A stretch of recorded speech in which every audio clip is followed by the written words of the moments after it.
তাকবীর যত দেখি নারে তাকবীর। আরে আপনারাই তো এখন আমার সম্পদ, একটু জোরে তাকবীর দেন। নারে তাকবীর, নারে রিসালাত, কুতুববাগ দরবার শরীফ।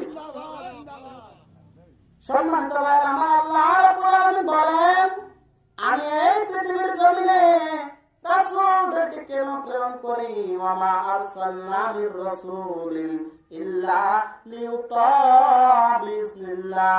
আমি এই জন্য রাসূলদেরকে প্রেরণ করি যেন ওই পৃথিবীর মানুষেরা ইল্লা লিইউতা বিইজনিল্লাহ, আল্লাহ তাআলার আদেশে রাসূলদের আনুগত্য করে। বলেন সুবহানাল্লাহ। আদেশ কার? বলেন আদেশ কার? আনুগত্য করতে হবে কার? রাসূলের। আল্লাহ বলতেছেন আল্লাহর আনুগত্য করতে হবে, কিন্তু আল্লাহর আনুগত্য করা হচ্ছে রাসূলের আনুগত্য, রাসূলের আনুগত্য করাই হলো আল্লাহর আনুগত্য। বলেন সুবহানাল্লাহ।